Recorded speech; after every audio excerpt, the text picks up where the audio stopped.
Well, good morning and welcome to Frankly Speaking here on WYDC TV Big Fox. I'm your host, Frank Acom. We are broadcasting live from the Hesselson studio here on Market Street in Corning, and I'm so glad that you've joined us this morning because, as you can imagine, we're going to be talking tariffs. But we have other issues to get to as well, such as the New York State budget, some other just breaking news stories going on from the Trump administration. Let's go to a couple viewer comments from after yesterday's program. This viewer says, just an afterthought. I'm wondering how long before we hear impeach Trump again. Boring emoji, sleep emoji. Well, technically, we have heard it. There's been a few Democrats that have called for the impeachment of Donald Trump, specifically Al Green, if you recall. He was pushing it almost day one, but without the power, because of the landslide victory in November, they're a little lost in the wilderness, so that's more for show than anything else. But yes, I think we'll start to see it more and more from the media and politicians, so that is a very good point, and it is sleepy. It is boring, and it's cliche. Comment from a different viewer. Hello, Frank. We enjoy your show. Is your show on a radio station as well as TV? No, exclusively on WYDC TV, Big Fox. I have that radio background, so I can understand why you would think that. And maybe you perhaps listen to the show when it was on radio, but no, we are exclusively, proudly on WYDC TV Big Fox. Comment from a different viewer. This is Rick. Now, Rick, in the past, is not a big Donald Trump fan. But as I try to do, as long as people keep it clean, try to read all comments. 350 million people, and we let one idiot make all the decisions that he is obviously highly unqualified to make. 25% tariff on the entire earth. Oh, just kidding. April Fool's Day. He is single-handedly making the whole of the U.S. look like a bunch of chumps. It's like Trump's chumps. Don't keep their word, can't trust them to do business with, or be a solid member of NATO. If you work there, they will fire you. And to cut it way short, Don will drain your investments. Frank, I know you probably can't air this, but I want to vent. No, I air it. Look at the R&D, the research and development money he's taking away from our universities, and on and on and on. Thank you, Rick. No, we try to read all comments here, and I do appreciate it. I appreciate you watching. All right, so Trump announced 90-day tariff pause for most countries and raised China's rate to 125% as he blasts his yippee critics. That's what he called them, yippee. Trump announced, and if I don't know if you saw the coverage initially during the day I received, when I first saw the breaking story, you can see the bias in a media outlet instantly and how they word the headline. For instance, the New York Times sent out an email that Trump caves on tariffs. But so if you see that in the headline, know exactly what you're dealing with. It's just like when you see an article that says they're pro-Palestinian protests. You know you're dealing with a biased outlet. But President Trump announced Wednesday that his reciprocal tariff scheme was being paused for 90 days in response to overtures from dozens of countries. But because of the, quote, lack of respect from Beijing, China's import tariffs now at 125%. Trump told reporters that yippee critics and a queasy bond market were factors in his abrupt reversal. after uttering into a hot mic that a massive uptick in stock value has, quote, got to be a record, as the Dow Jones Industrial Average closed up more than 7.8%, saying it's got to be a record. Trump told reporters moments later he pressed pause because, quote, I thought people were jumping a little bit out of line. They were getting yippy. You know, they were getting a little bit yippy, a little bit afraid, unlike these champions, because he was being joined by NASCAR Cup Series champion Joey Logano and Ryan Blaney. I'm honored to have done it, and look, nothing's over yet, the president said. The announcement locks in a 10% tariff rate on most imports, excluding specific items such as vehicles, which face a new 25% tariff, and goods from Mexico and Canada covered by the USMCA trade deal until July the 8th, giving the administration time to hammer out those tailor-made deals, as he said 2 days ago. Tailor-made deals, not off the rack, tailor-made, custom-made. Treasury Secretary Scott Bessent predicted earlier this week it could take until June for the administration to finalize one-for-one agreements with nations on trade and other matters. President Trump saying yesterday, we are going to have something that nobody would have dreamt possible. Predicting that individual trade talks with countries would work out amazingly. A deal is going to be made with China. A deal is going to be made with every one of them. He added that it even takes guts for our country to go through it. That's why I said, be cool. Yes, yesterday, it was after the program. I'm not sure if it was on social media or if he said it to reporters, but he just had two words for the American people: be cool. Asked if he stalled the tariffs on the day they took effect due to a volatile bond market driven by a Chinese sell-off, Trump replied, no, I was watching the bond market. The bond market is very tricky. I was watching it, but if you look at it now, it's beautiful. The bond market right now is beautiful. But yeah, I saw last night where people were getting a little queasy. Later at the Oval Office, Trump explained that he had him and his aides had publicly insisted that there would be no pause because a lot of times it's not a negotiation until it is.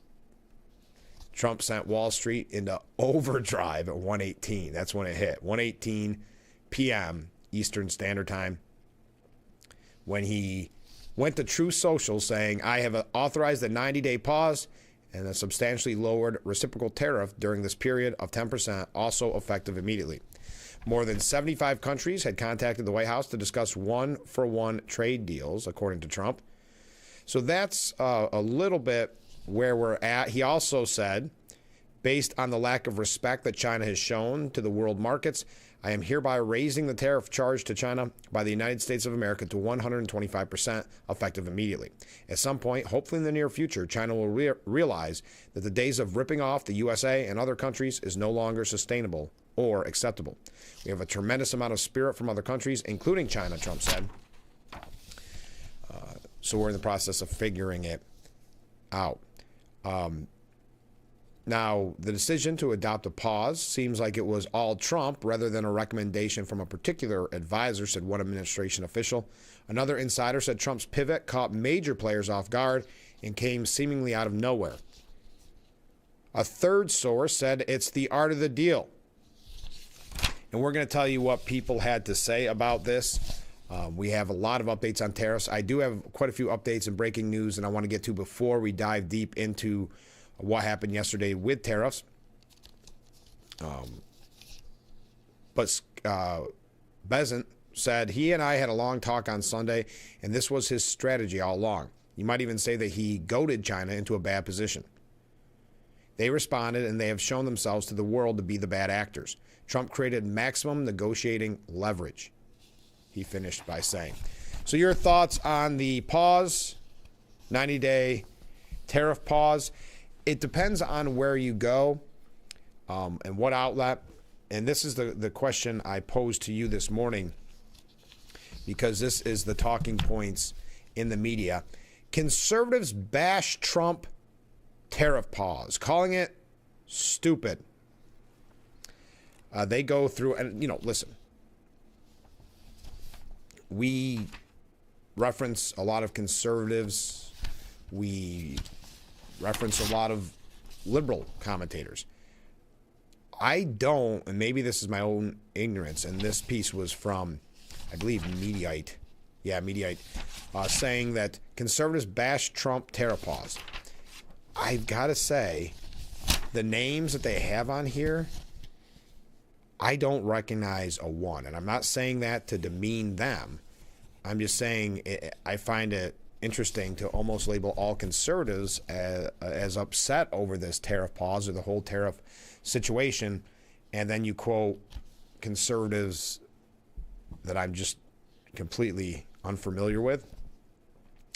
Now, the Telegraph out of the United Kingdom went a little different, saying that the MAGA influencers, the online presence for MAGA that helped elect Trump, are questioning their faith after the tariffs. And this is one that doesn't really shock me. The one that they point to is Ben Shapiro, because Ben Shapiro has a kind of a history of being a contrarian, going against Trump in the past. So your thoughts on what happened with tariffs? Is it causing conservatives and Republicans and Trump supporters to question themselves and their vote, question Trump? Now, Wall Street did see a record rally, to Trump's point, yesterday after the 90-day pause, skyrocketing.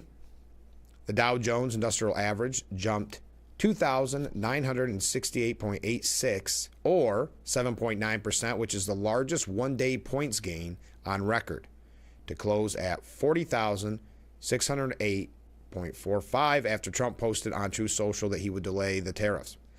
Now, this is interesting because, again, it depends on the media outlet you go to.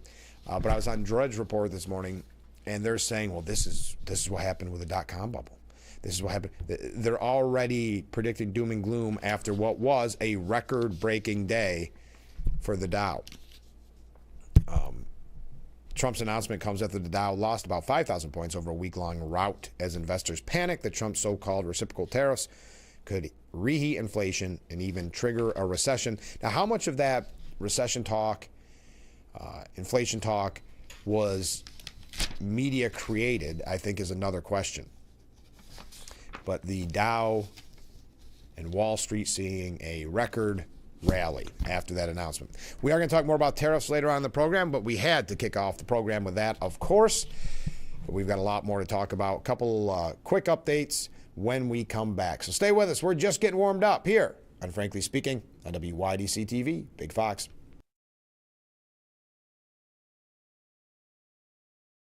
If you or a loved one regularly used hair relaxers or straighteners and were diagnosed with uterine, ovarian, or endometrial cancer, you may be entitled to significant financial compensation. I've used hair relaxers for years. I had no idea they could cause cancer. Chemical hair relaxers and straighteners have been linked to serious conditions, including several types of cancer. If you used hair relaxers and have been diagnosed with uterine, ovarian, or endometrial cancer, call us now. There's no fee unless we win your case. Call today. Discover a path to receiving an exceptional educational experience with all costs covered. That's our mission. Find your future at Milton Hershey School. Welcome to Pangea Global Tea House. Pangea Global Tea House offers comfort foods of the world with over 50 teas and a sampling of cuisine from over 10 countries. Come in and try our must-try Nikujaga Japanese beef stew or Penang curry tofu specialties today. Most hiring algorithms would scream me out. Some bosses couldn't see me as a leader. I've run this place for 20 years, but I still need to prove that I'm more than what you see on paper.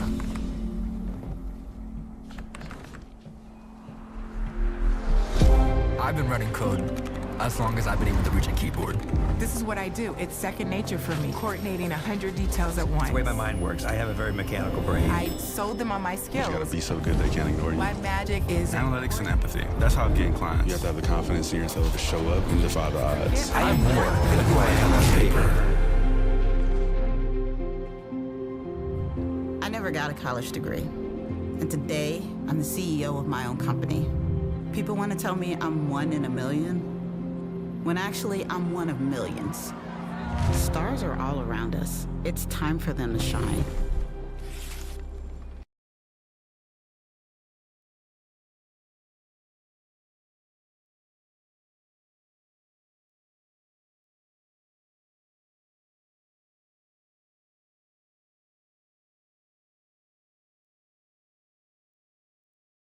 The Frankly Speaking Roof Cam, brought to you by Boss Security in Horseheads. Contact them today for all your business and home security needs. We are broadcasting live from the Hesselson studio on Marcus Street in Corning. Thanks for joining us. Let's go to some viewer comments. Good morning, Frank. Well, good morning, Mark. The tariffs on China are now up 125%. The tariff war is on. Yeah, this is going to get very interesting, and I'd love to hear your opinion on it.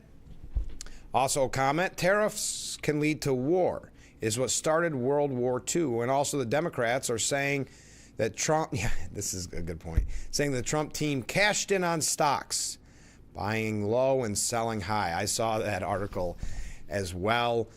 Everything that Trump does to the media and politicians is nefarious.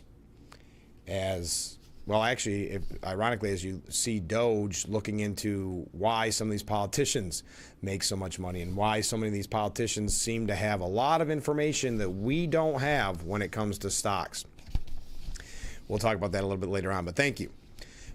Last night, Mike Johnson did punt the House vote on Trump's tax agenda after, unfortunately, a GOP rebellion threatened its defeat.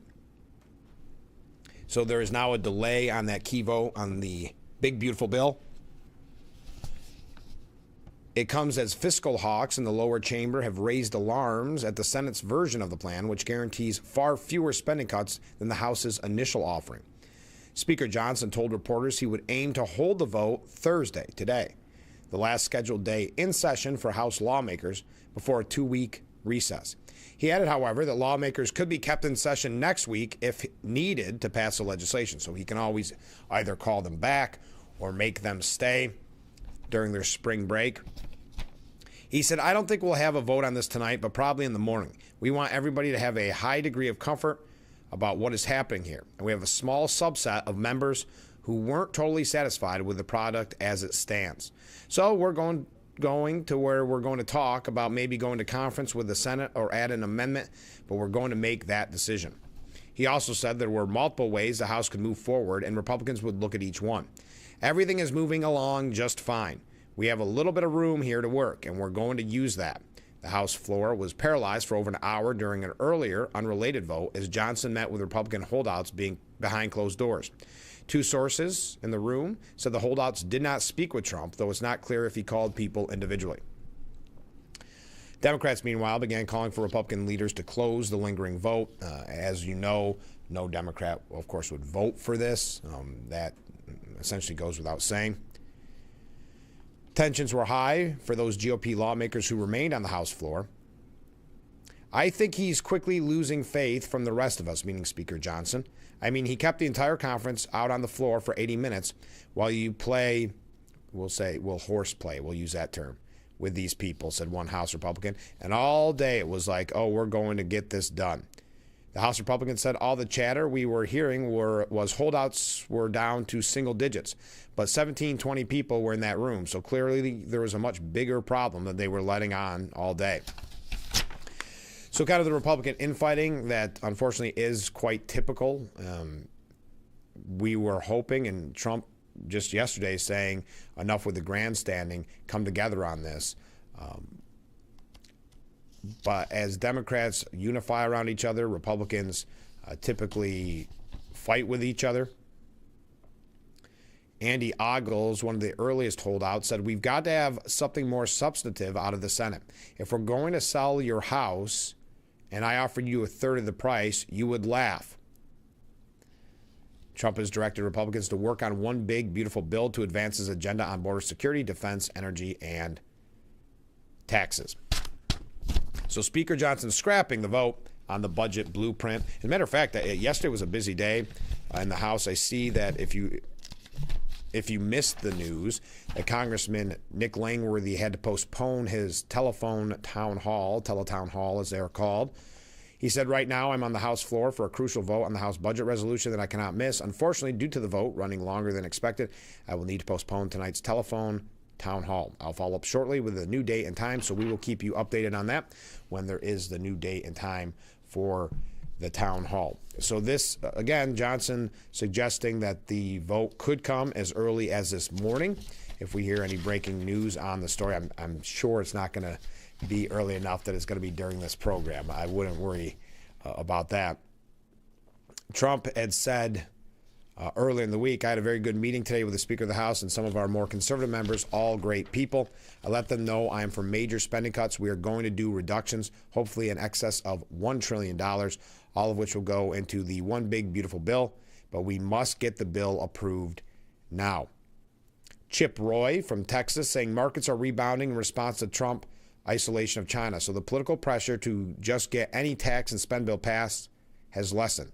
There's time to get a much more beautiful deal done in line with what our voters expect. The original House blueprint, which the lower chamber adopted in February, laid out $1.5 trillion in assigned cuts for committees with a goal of shooting for at least $2 trillion. So that is an update as well. We're also going to talk, speaking of budgets, we're going to talk about the New York State budget here in just a moment. Before we go to break, another update. Elise Stefanik.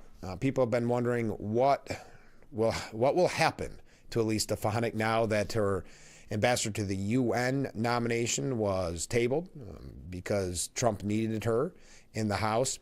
Well, the problem is the position she was in, the leadership position she was in, was already filled because they thought, she's not coming back. She's going to the UN. So now they are trying to find a new position for her.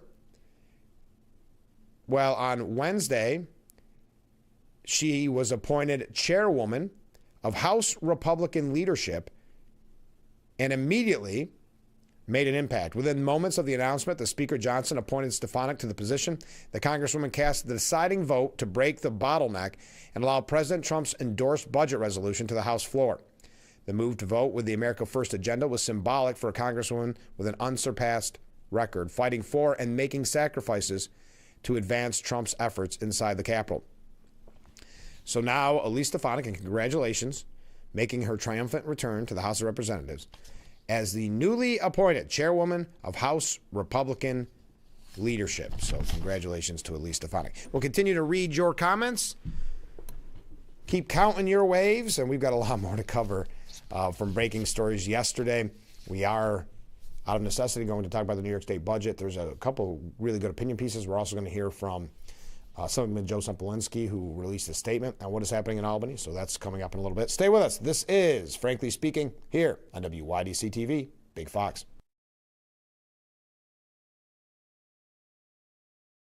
Frankly Speaking, Roof Cam is brought to you by Boss Security in Horseheads. Contact Boss Security for all your business and home security needs.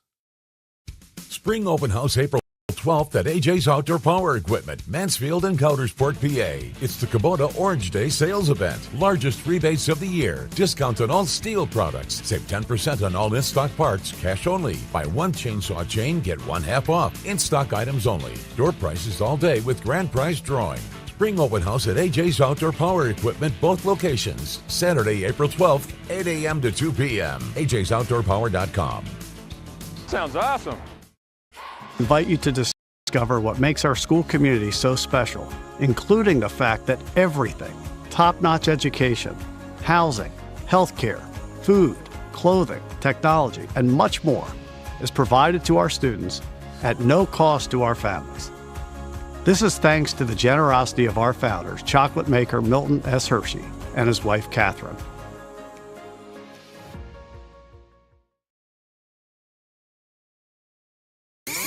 The Fox Sports app isn't just any sports app. It's your sports app.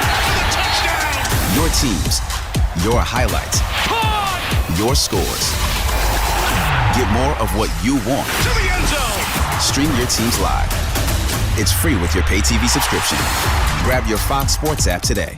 The Bix website is here now. WYDCTV.com. Local and national news that keeps you informed and involved. WYDCTV.com. Today's weather, up to date and in your town. WYDCTV.com. Sports news, local events, and health stories that affect you. WYDCTV.com. The Big Fox website. Your news here now. WYDCTV.com.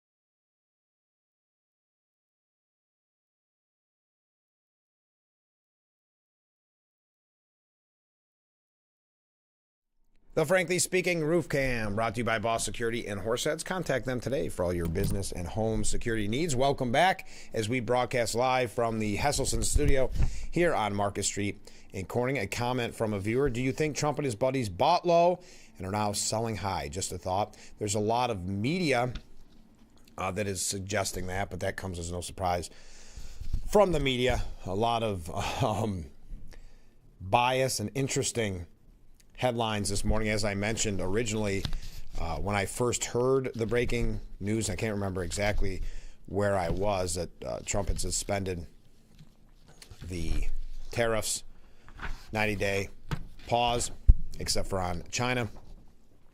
The headline from the New York Times was breaking news: Trump backs down on most reciprocal tariffs for 90 days. Backs down. So, yes, I did see that on various outlets suggesting that it was some type of money grab. I don't think that's the case at all.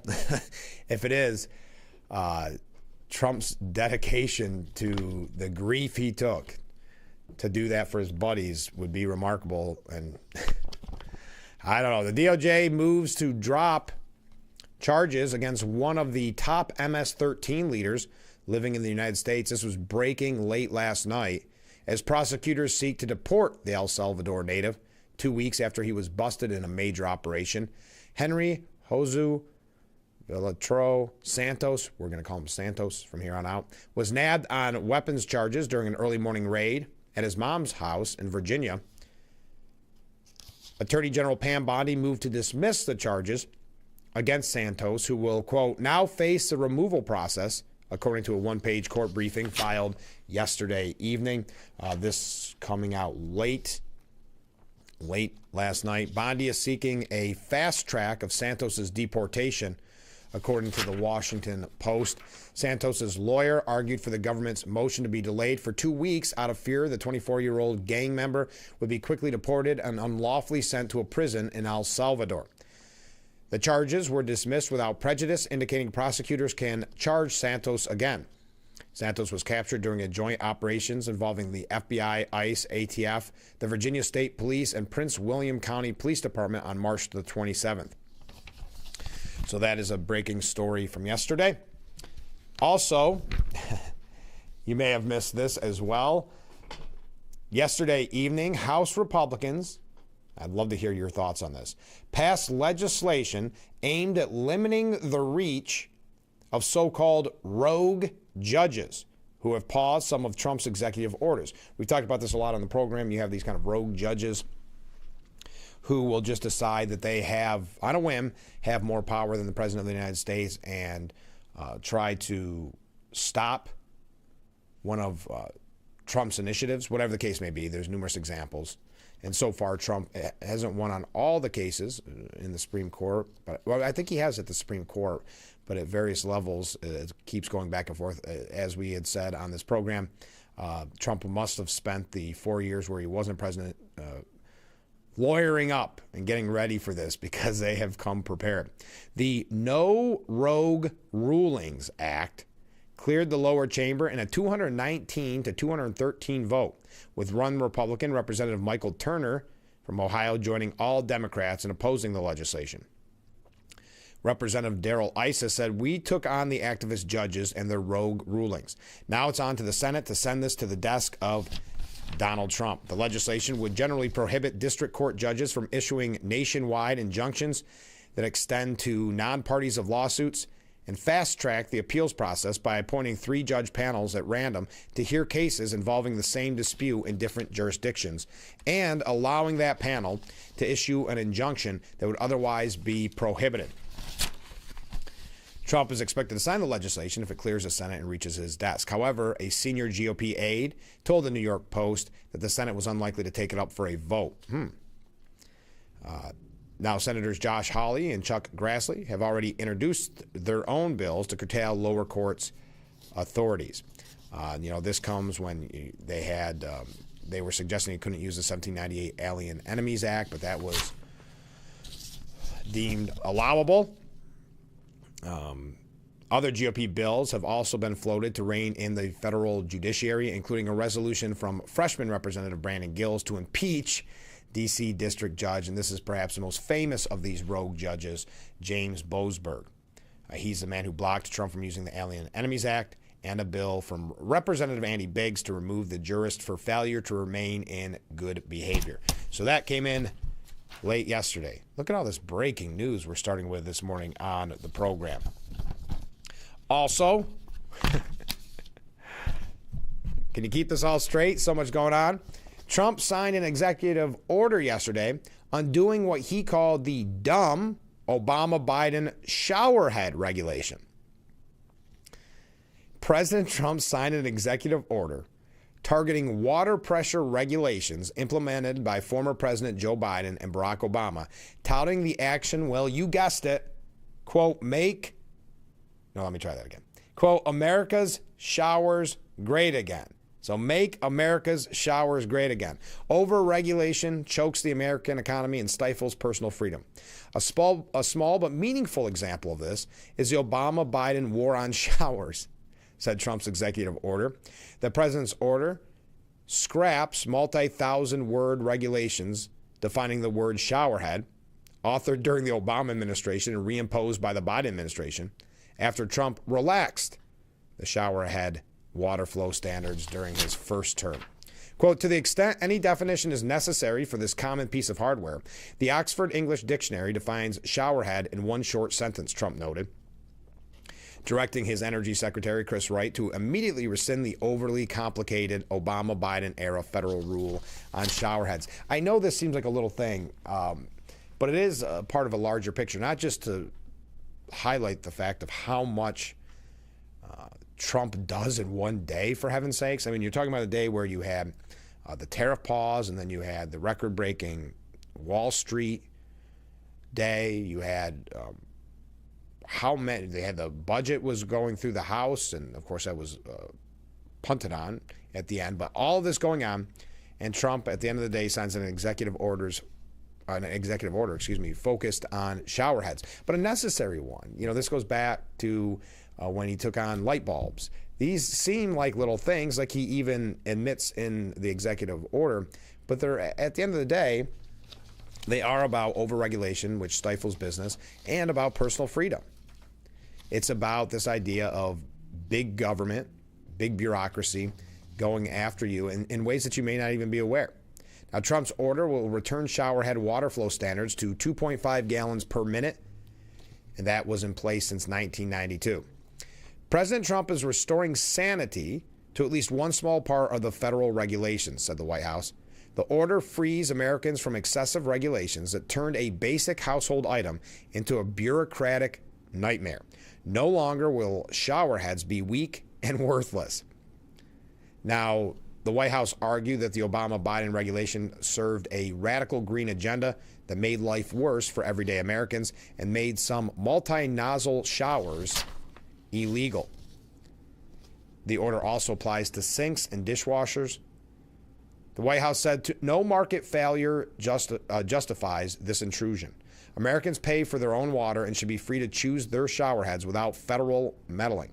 President Trump is slashing red tape and ending Biden's dumb war on things that work. And this had been a topic before. He had mentioned this on the campaign trail. So it doesn't come as a surprise. Just imagine that kind of busy day when you're talking about 125% tariff on China, all while suspending or pausing the 90 days the tariffs on other countries. And then at the end of the day saying, you know what, I'm not going to go to bed early. Let's sign some executive orders, and I want to focus on showerheads. All right, we got to take a short break. I see a lot of comments coming in. Keep them coming in. Anything else you want to talk about? There's so much to talk about. We're going to get into tariffs a little bit later on. We're also going to talk about New York State issues, a few things here about just White House happenings in general. So stay with us. This is Frankly Speaking.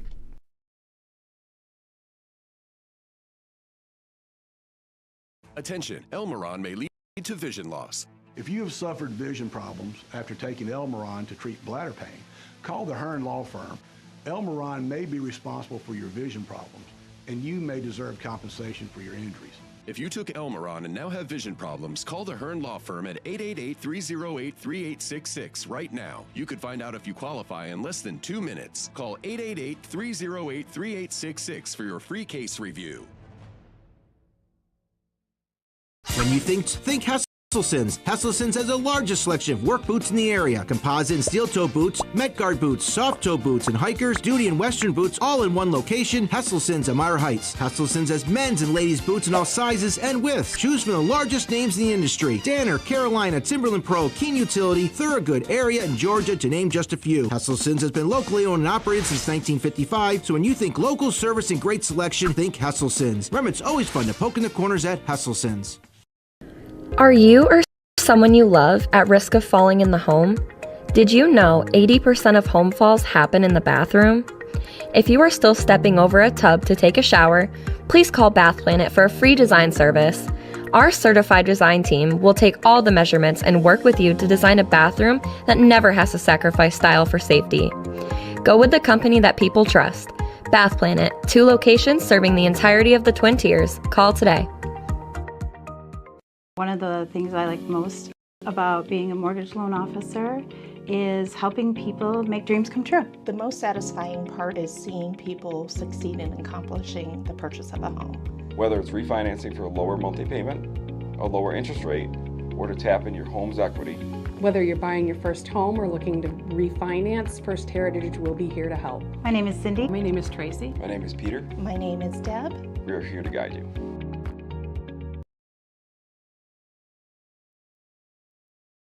The Frankly Speaking Roof Cam, brought to you by Boss Security in Horseheads. Contact them today for all your business and home security needs. We are back broadcasting live from the Hasselsons studio on Market Street in Corning. So I know I'm going to get to your comments here in just a moment. We got a lot of comments coming in.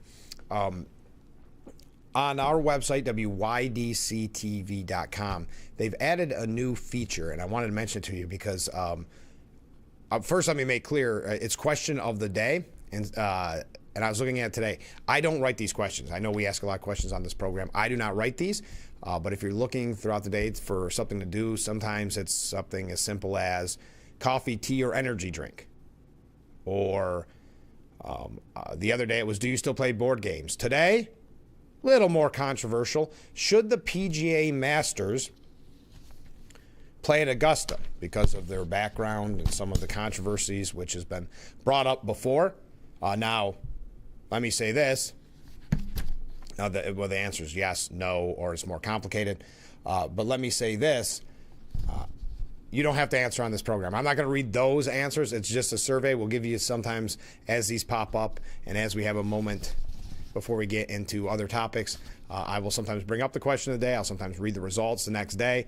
That one is one of the more controversial ones I saw, but that's at WYDCTV.com, WYDCTV.com. Also, you can find some more articles from the past interviews from Frankly Speaking. This is an unrelated section to that website, but question of the day. So get your comments in on that, but not for this program because I can't read each individual one, but I can tell you the results tomorrow. So comments from viewers. Good morning, Frank. Well, good morning, Fred. How do politicians get so rich? One method exposed in yesterday's Doge committee meeting was that family members lease real estate to the federal government at exorbitant rates. Oftentimes, these buildings are barely used as employees work from home. You know what? Can I come back to you on that one, Fred? Because I have some information on that, but you're exactly right. And especially since COVID, these buildings sitting empty. We've heard a lot about that from Doge. So I'm going to get back to your point on that, Fred, because I've got a piece. Coming up from another viewer. One huge problem with any judge is the length of their term. It is very hard to get rid of them when they go off the rails. We know that for sure in New York. We sure do. That's a great point.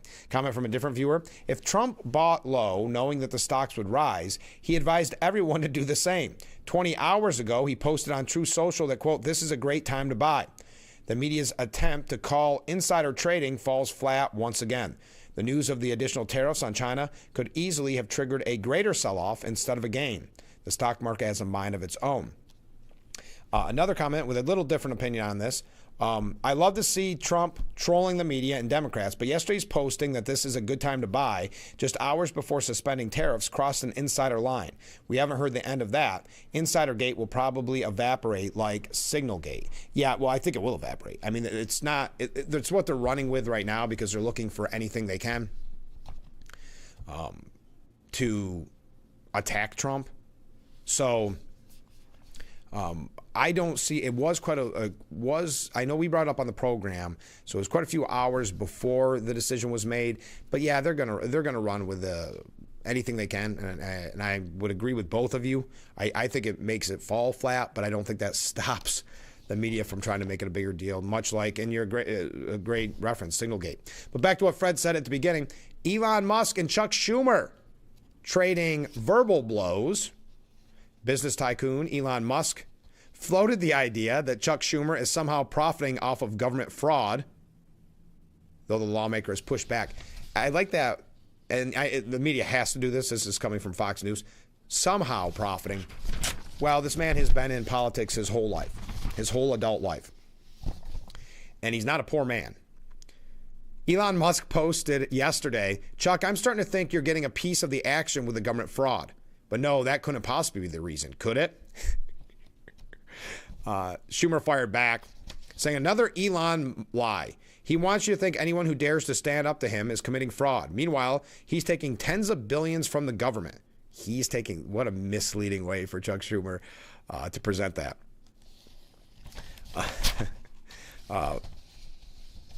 Make no mistakes, what Elon Musk is doing is, as Social Security is cutting benefits. The lies just never stop. And they work. Like I said, Schumer's been there forever. Elon Musk shot back, the intern running Schumer's social media account is lying. By the way, speaking of that, and that's, let me just say, that is definitely an intern, or that is definitely someone on his team that is writing that. Now, I'm not suggesting that Schumer doesn't get final approval, but no, Chuck Schumer is not in his SUV driving to some other press junket typing that out himself.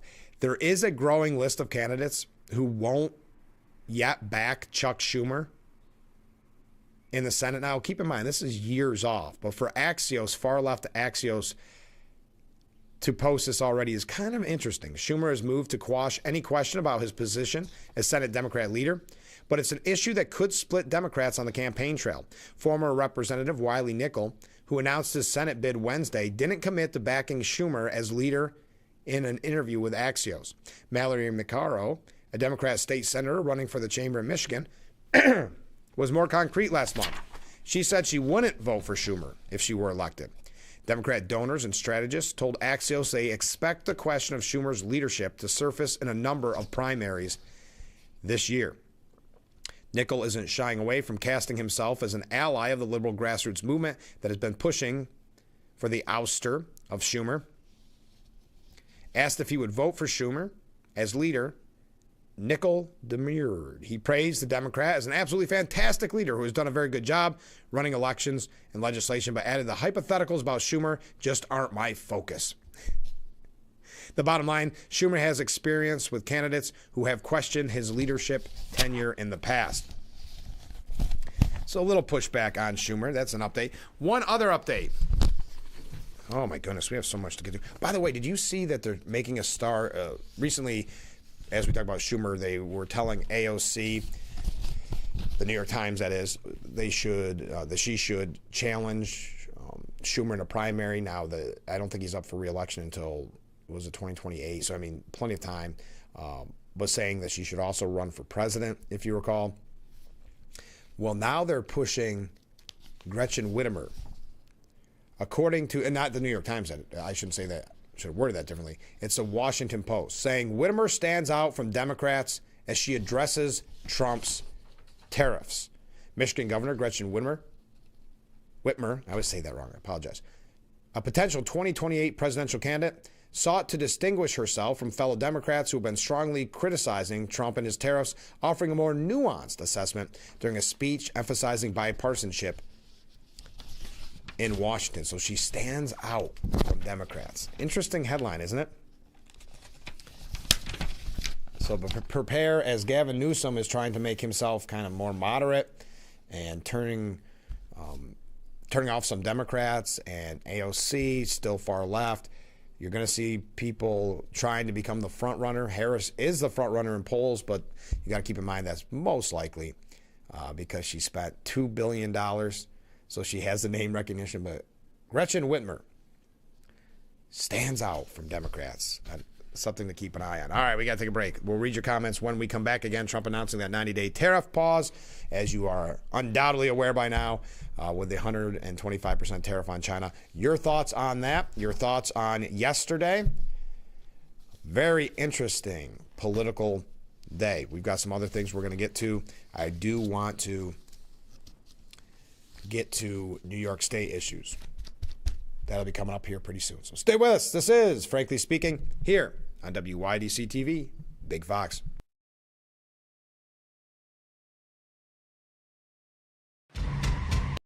Anyone, anywhere can record crimes as they happen, and we're going to watch them right here.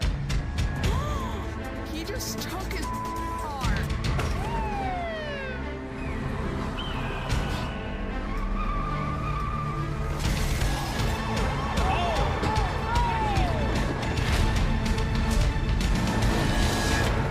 With cameras everywhere, you can run, but you can't hide. Watch iCrime.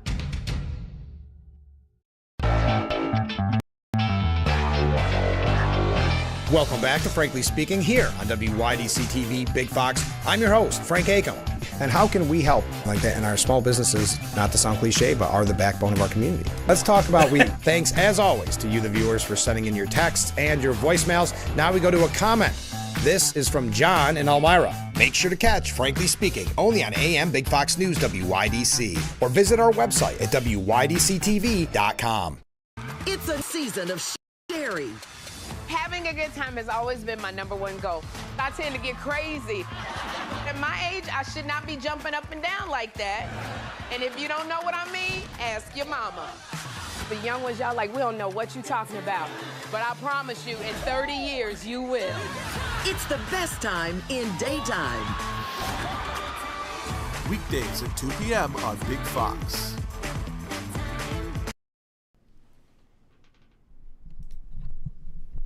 The Frankly Speaking Roof Cam, brought to you by Boss Security in Horseheads. Contact them today for all your business and home security needs. We are broadcasting live from the Hesselson studio on Market Street in Corning. A couple of viewer comments. Has Harris paid back the $20 million she was short? I actually don't know. We know she was sending out fundraising emails looking to make it up. Yes, spent nearly $2 billion in her shortened campaign. How that is even possible should terrify you. If she got in office, what she would do with your tax dollars. I think you'd see a very different governing stance than you're seeing from Trump. Because if she could spend $2 billion on a historic losing campaign, $2 billion, imagine what she would do with your tax dollars. But even with that $2 billion, she came up $20 million short. And we saw, of course, after the fact, what she was wasting it on. I mean, most of those quote-unquote endorsements she thought she was receiving from these performers were actually getting paid to perform, those type of things. Rebuilding sets, because for some reason she didn't want to go to professional sets to do podcasts. The list goes on and on. All right, comment from a viewer. Why does Hochul continue to punish people who obey the law? The ridiculous restrictions on purchasing ammo and firearms is unnecessary. P.S. Good morning, Frank. Well, good morning. Yes, and I know we talked about this a lot. That new ammo bill she signed into law, which if you use a credit card to buy ammunition, it puts it under a different category so that the law enforcement officials can see if you are quote unquote stockpiling ammunition. Now, I think most people would say, is there anything legal about stockpiling ammunition? Why are you scared of people stockpiling ammunition? And by the way, and this is a very important note, what is your definition, Governor Hochul, of stockpiling? Because as someone that's not an outdoorsman, who is not perhaps a hunter, I don't know what Hochul's history is with being outdoors, but someone that does not own guns definition of stockpiling is going to be a lot different than someone that's out skeet shooting or is out as a hunter or just likes to target practice. I mean, I have not heard a clear answer of what stockpiling is, but I also think it goes to show you a lot about who Governor Hochul is in the state, that those in Albany are, that they think that you're automatically dangerous because you're quote unquote stockpiling ammunition. Well, let's say you bought, I don't know, a box of shells once a week for the weekend. Then you go out skeet shooting, they're gone. I know you would need more than that, but just bear with me. So, all right, you do that every week for a year because that's your hobby on the weekends. Is 52 boxes stockpiling, even though you've used up that box each time, so you really only have one box at the end of the year? I mean, they don't know when they're being used. There is no, oh, okay, well, that we'll say that's expired. He probably used, or she probably used that by now. That whole thing reeks of a lot of open for definition, open for trouble, if I want to be honest, of why she signed that bill and why we don't have clear answers on it and why it was ever necessary in the first place. So yes, I agree with you, viewer. Comment from a different viewer. Good morning. Well, good morning. Maybe it was my second cup of coffee when you were talking about the dreaded shower heads. I had a vision of a South Park script. Of course, the cartoon South Park. The invasion of the shower heads that threaten humanity. They could have a lot of fun with that. They could do a real good job with that. Shower heads. I think it's a bigger issue because it just shows you who Trump is when it comes to campaign promises too. Not only does he realize that the American people didn't want this shower head invasion of the Obama-Biden presidencies, and most presidents, if they even addressed it, it would have been just some sidebar how many years later, months later. But nope, Trump, last night after the huge stock market rally, the tariffs being paused, all that, and he decided that was the day to sign an executive order changing the shower head rules. But when he makes a promise on the campaign trail, he accomplishes it, or he does everything he can to accomplish it. And I think his record speaks for that. We got to get another short break. Stay with us.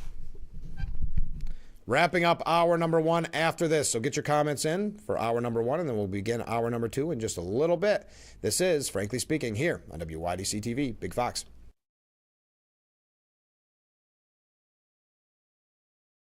If you or a loved one regularly used hair relaxers or straighteners and were diagnosed with uterine, ovarian, or endometrial cancer, you may be entitled to significant financial compensation. I've used hair relaxers for years. I had no idea they could cause cancer. Chemical hair relaxers and straighteners have been linked to serious conditions, including several types of cancer. If you used hair relaxers and have been diagnosed with uterine, ovarian, or endometrial cancer, call us now. There's no fee unless we win your case. Call today. In today's securing your business is more important than ever. Protected with Boss Security's state-of-the-art alarm systems. When seconds matter, trust the experts. Boss Security is proud to safeguard local businesses across the Twin Tiers. Contact Boss Security today. In a game of few words, Urkel, glasses, nerd. It pays to know your nerds. If you guys didn't get nerd with me sitting up here on this show, 25 words or less. Weeknights at 5 and 5:30 on Big Fox. Invite you to discover what makes our school community so special, including the fact that everything, top-notch education, housing, healthcare, food, clothing, technology, and much more is provided to our students at no cost to our families. This is thanks to the generosity of our founders, chocolate maker Milton S. Hershey and his wife, Catherine.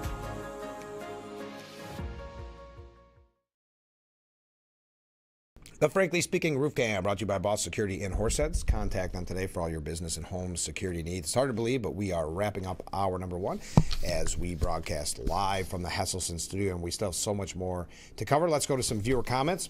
Avid small game hunters will tell you there are days when you use a lot of ammo. Absolutely, that's what I'm saying. So you're buying, you and your buddies are going to go out, do some small game hunting. You buy a lot of ammo.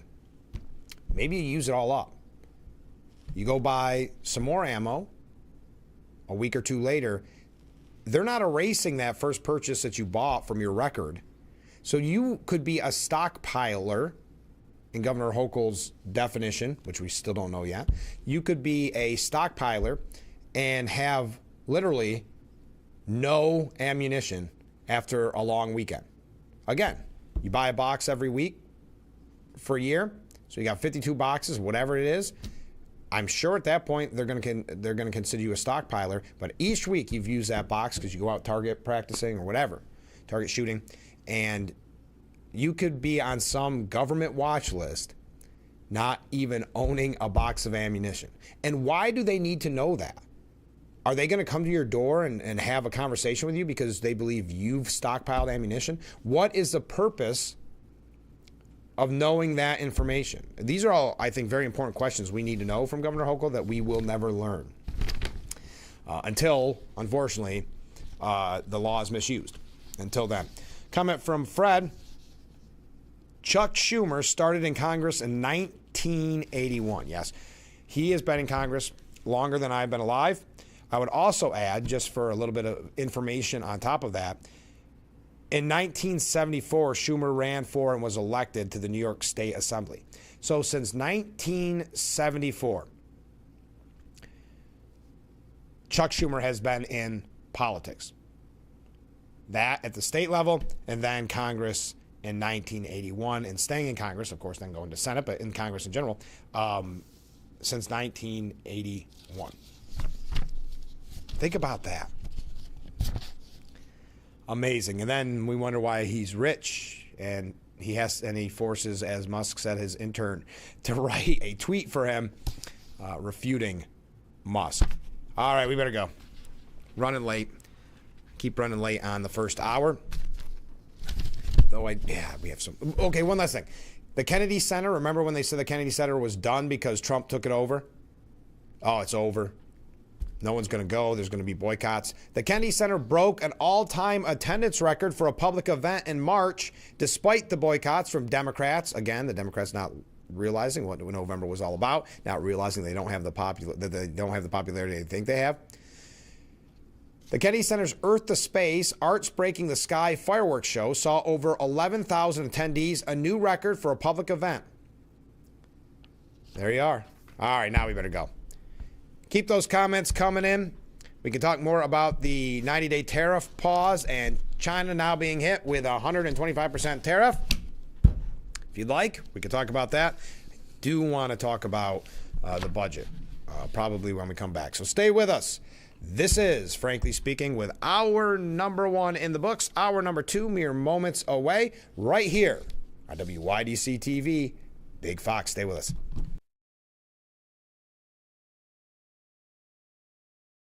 Hustling, plus overbooked, plus bustling, plus cleaning overlooked. It all adds up.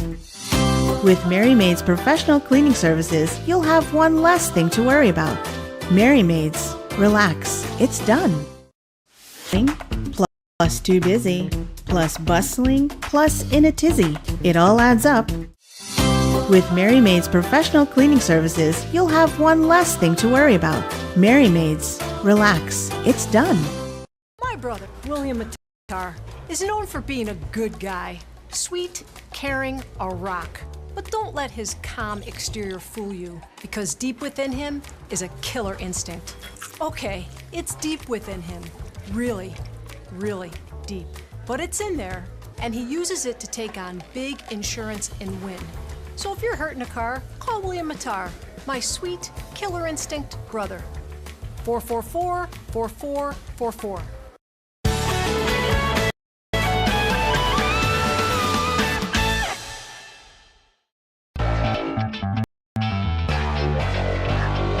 Welcome back to Frankly Speaking here on WYDC TV Big Fox. I'm your host, Frank Acom.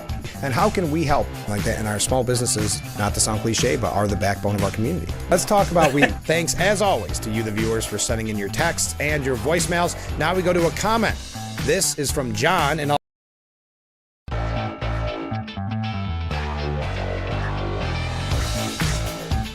And here we are, hour number 2 of Frankly Speaking, here on WYDC TV Big Fox. I'm your host, Frank Acom. As you know, we are broadcasting live from the Hesselson studio on Marcus Street in Corning. And we have a few viewer comments to get to at the top of this break. We're going to go to New York State issues, which we kind of inadvertently did as we talk about Governor Hochul. We've got some really great points from viewers. A brick of .22 caliber bullets contains 1,000 rounds. Is that one purchase a stockpile? We've come a long way from when shooting competitions were school events. Well, I agree with you that, yes, I would believe that would be considered stockpile, especially if you bought 2. Again, we don't know. There's a reason why Governor Hochul put words in there that don't have definitions, that seem haphazard, which really aren't. There's a reason why they want loopholes and they want kind of free range. But I can't agree with you on Fred the school events, because there's a great organization with the Corning Hawks that we've had on in the program, definitely in the radio days, but I believe we've had on since the TV program came on. They do an amazing job with shooting sports. Scope is involved in some way. We'll have to get them back on the show, doing amazing work. So I know you didn't mean anything by it, Fred. I'm just saying, when I first learned about that, I was jealous because I didn't have anything like that when I was in school, and I wish we would have. Comment from a different viewer. My neighbor has 50 butter knives. Should I be worried? This is America. There is no such thing as stockpiling. I couldn't agree more. But again, you could be stockpiling and at the end of the day not have one single bullet in your home. Because it's not as if they say, okay, well, he bought this and he probably went out hunting and used most, if not all of it, so we're going to erase that one. No, what this is doing is counting the amount of ammunition you've essentially had in your life if you use a credit card. I see other comments coming from viewers. We're going to get to those in just a moment. Oh, I wanted one thing about tariffs, because we're going to talk about tariffs. Chris Matthews was on Morning Joe yesterday, and I want to get your take on this. Chris Matthews said the whole thing with Trump right now, and I take the view that he's going for real here.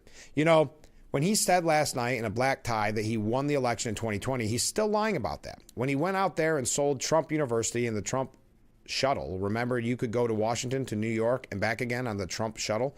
All those things are disasters. The casinos in New Jersey, disaster in Atlantic City. All those times Trump said, I really believe this. This is really true. When he was lying, he was wrong. I think this time in the Republicans, what's different is this time the Republican Party is still almost brain dead in its inability to say, no, you're wrong. We believe in free trade. As you said a minute ago, the Republicans have long believed in free trade. They believe this is the answer. Interlocking economies around the world. So brain dead. Republicans are brain dead. I like that Chris Matthews and Morning Joe have seemed to have learned their lesson from the November landslide victory of Donald Trump and Republicans. By the way, on the New York State issue, New York House Democrats are demanding a meeting with RFK Jr. over the health funding cuts. In a letter to Kennedy, the lawmaker said New York could lose roughly $400 million in health funding under the Trump administration. So I find it interesting when they demand it. Hakeem Jeffries is involved somehow. The lawmakers gave Kennedy a deadline of April 22nd to fulfill the request for a meeting. All right. Let's go through the New York State budget quickly. Assembly Speaker Carl Hastie made a bombshell bid to reduce Governor Hochul's power in the budget negotiations because of this disagreement over her policy demands. He introduced a bill that would allow lawmakers to continue getting paid if state budget talks drag on with no end in sight past the annual April 1st deadline to pass a spending plan. So Carl Hastie, obviously a Democrat, having trouble with some of these policy issues that Governor Hochul wants to push through, But instead of doing your job and getting the budget passed by April 1st and reaching a deal, now he wants to pass a law that makes sure that all the politicians in Albany still get paid if negotiations continue. Now, the legislation was not introduced in the state Senate, where Deputy Majority Leader Mike Gianaris said tensions were growing over Hochul's asks, including those concerning involuntary commitment and discovery laws. So this was born out of frustration. Listen, I think, I don't want to speak for everybody here on the program, but I think if you go into your job and your boss says you have until April 1st to get this job done, whatever it is, and you have plenty of time to work on it, I think there's going to be some repercussions if you don't get that done by April 1st. Not in Albany, not if Carl Hastie has his way. He'll make it so they get paid no matter how dismal the job they're doing. He also said, we are not trying to go to war with Hochul over this. Continuing paychecks to lawmakers if the budget is late. Unbelievable. I would be shocked if it doesn't go through. Now, Joe Sempolinski, Assemblyman Joe Sempolinski, and friend of Frankly Speaking, former congressman, chair of the Steuben County GOP, he says that people lose faith in Albany for a reason, sending out this press release yesterday with this statement. The governor and the Democrats in the legislature want taxpayers to foot the bill for a budget of more than $250 billion. It's out of control spending and out of control taxes. Instead of doing the responsible thing and finding ways to cut that and save taxpayers' money, the governor is failing at the basic functions of government. School districts, cities, towns, and villages are facing budget deadlines, and they can't move forward without a state budget in place. This is the fourth late state budget in a row. Governor Hochul said a few days ago that she's not in any rush to get a budget passed. That's irresponsible, and it leaves people twisting in the wind. This is why people lose faith in government. The most fundamental function of government is to pass a one-time budget. It's let me try that again. An on-time budget. It's something Democrats in Albany seem incapable of doing. Again, this is Assemblyman Joe Sempolinski. Albany's tax and spend culture is why New York leads the nation in outmigration. These budgets are irresponsible and indefensible. Attracting more people and businesses to New York starts with a responsible state budget that cuts spending and keeps more money in people's pocket. People are mad at the dysfunction in Albany and have every right to be. Sadly, incompetence is business as usual in New York State. It's not fair to the hardworking citizens of the Empire State. Boy, we got a lot of comments coming in. I can't wait to read those after our next break. But the New York Post editorial board specifically looks at the policies that Governor Hochul is pushing through in this budget and is asking her to stick to her guns for as long as it takes to get her modest reforms locked in on involuntary commitment and discovery law. No harm is being done as stopgap bills keep state government going at previous spending levels, and it's ridiculous that lefty legislators are refusing to accept fixes that voters overwhelmingly back. And we had that poll for you yesterday that shows New Yorkers overwhelmingly want reforms to involuntary commitment and discovery laws. Again, she's trying to make these laws a bit less toxic, not a lot less toxic. New York's discovery rules will still be easily the most pro-defense in the nation. It still won't be easy to get the serious mentally ill off the streets and into psych hospitals. Yet the legislature keeps coming back with compromise offers that fundamentally reject her tweaks. Oh, and legislators' noses are out of joint because their paychecks get withheld during that impasse. Yes, now wanting to change the rule that if they can't do their job, they still get paid. They just want to lock in the $252 billion spending plan with yet more tax hikes before it becomes obvious it's not truly balanced. The governor clearly has the vast majority of New Yorkers on her side. The longer the standoff goes, the more the public will realize how little the legislative leaders want voters paying any attention. Don't bend, Governor. Hold out to Labor Day if you need to, or even Christmas, to get for public safety issues. And that's why they also continue. I know I'm going to run a little late, and I do want to get to your comments. Albany, the far left in Albany, are stalling the budget because they hate criminal justice. It boils right down to it. It's pretty cookie cutter. I mean, look at bail reform, look at the HALT Act, look at their fight against discovery law changes and involuntary commitment. And again, It's a smidgen of changes from Governor Hochul. Lefty lawmakers don't trust judges to decide anything. They insist on sticking to rules that spring even the unmistakably guilty on trivial technical grounds. Too bad if that, say, puts a woman in grave risk of domestic violence, or a serial felon nabbed with an illegal gun gets to go free. It's madness. If we can't trust cops, judges, and prosecutors to run a good faith criminal justice system, why even have one? Maybe that's what radicals want, and those in Albany, and maybe some of the radicals' constituents, but not normal folks. Ditto with their lack of trust in cops taking in mentally ill people who clearly need help and may pose a danger to themselves and others. Now, some in Albany are changing their tune on that a little bit after a couple brutal attacks in New York City that were splashed on the front pages of the Post and elsewhere. But they're not doing it for the right reasons, changing. They're doing it for political reasons, for votes. Hochul's changes would make it easier to force someone at least to be evaluated for mental illness. She'd also give nurse practitioners the right to commit someone if a doctor agrees. Again, reasonable. Yet lawmakers won't hear it, citing phony fears of racism. Instead, they propose pouring mountains of taxpayer cash on unworkable, particularly upstate, crisis management teams that would be powerless to actually get dangerous, mentally ill people off the street. All of which leaves New Yorkers with revolving doors for repeat offenders, like we've seen recently in the news. When will the sensible retake control of the asylum or state capitol? They finish with. By the way, the Trump administration canceled dozens of student visas at NYU, CUNY, and other New York schools. I'm sticking with New York issues for just a moment.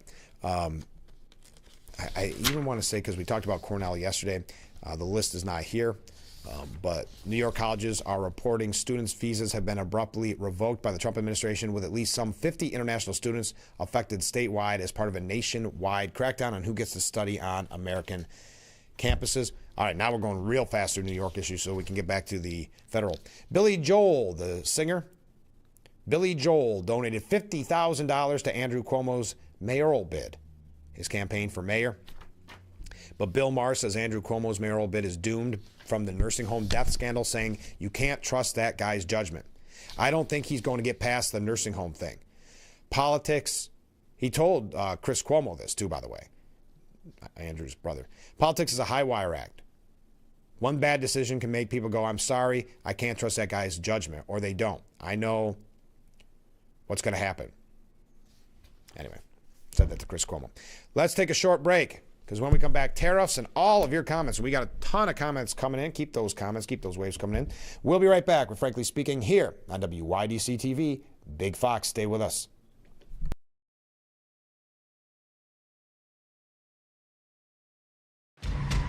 Anyone, anywhere can record crimes as they happen, and we're going to watch them right here. He just took his car.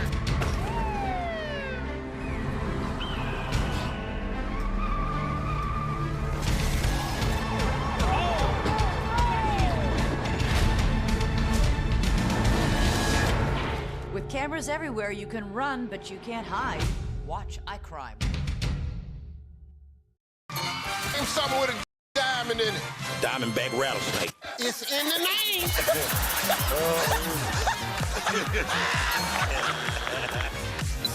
Name a low-calorie food you might make your edible underwear out of. Salmon. Watch it weeknights. Share it the next day. Wild caught Norwegian teriyaki. Share in the fun. Weeknights on Family Feud. 7 and 7:30 on Big Fox. Shell Missy face off in Why can't we watch DuckTales? Because we don't learn anything. Book Smarts versus Street Smarts. Is it working? Are you feeling motivated? Very. It's the battle of twins. Life is so confusing. I always hoped it would be easier for me when I grew up. It's gonna be all right. You were faking. Bazinga. Young Sheldon. Weeknights at 6:30 on Big Fox.